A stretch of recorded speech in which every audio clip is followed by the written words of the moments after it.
Are service centers or consulting firms, if you will, in academic institutions, are these things ethical?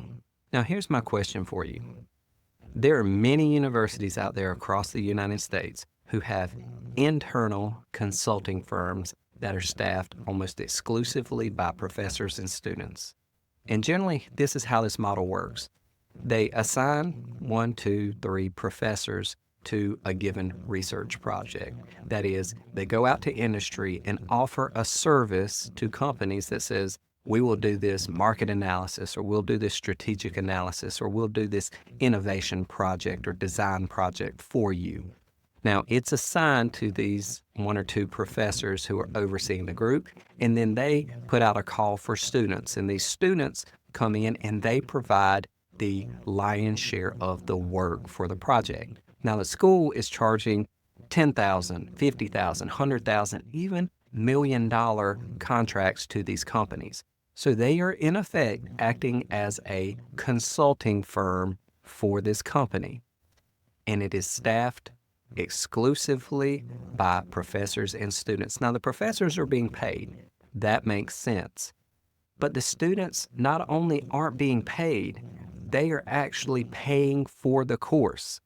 There are institutions out there charging $50,000, $60,000, $70,000 a year in tuition, and part of that is the students taking a course that they're paying for to staff and do this work. Now, do the students get a benefit? Yes, they get to put it on their resume that they did a project for this company, and they get to show the work that they created. Now, they don't own that work. The university does, or the university then sells or licenses it back to the company for whom they did the work. Now, the company pays the school, and the school is generally a nonprofit. They do not pay taxes on it compared to consulting firms out in the public where they do pay taxes on it. Now, some universities might treat that as an activity outside of their nonprofit mission and actually pay taxes on it, but I don't believe that's the majority of schools. Most schools do not pay taxes on this money, and they have no cost of labor because the professors are already on salary. It's treated as a single course, and then all of the labor for the individuals who are doing the analysis, who are doing the renderings, who are coming up with the creative ideas, they have no costs. Now, this might seem straightforward to many people, and they may have very little problem with it. But when you have students that are going into massive debt to attend these academic institutions, because many are, now much of that debt is assumed by the federal government because they are making federal student loans to pay for these academic programs. Oftentimes, these are subsidized in the form of Perkins loans and other things that basically does not charge interest on the loans.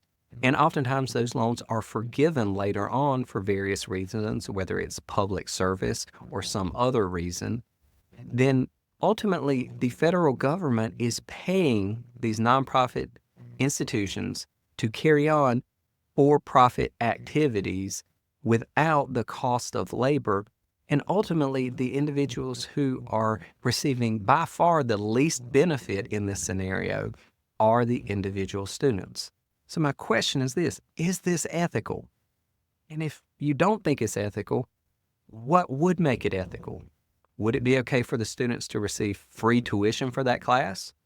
Is that enough? Does that equate to the value of their labor? Would it even close to equate to minimum wage if you counted the number of hours that they put in?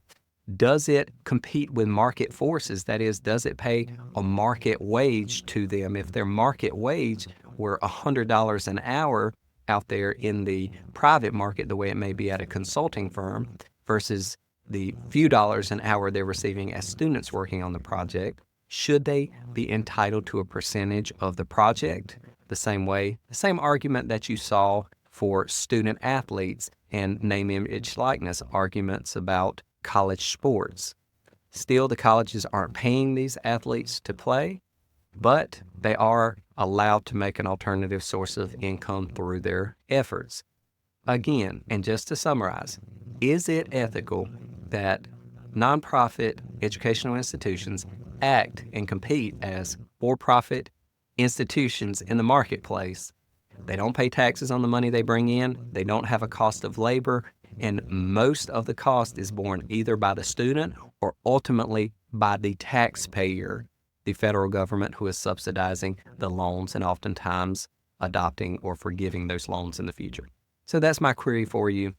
Is it ethical? And are there ways to make that scenario ethical?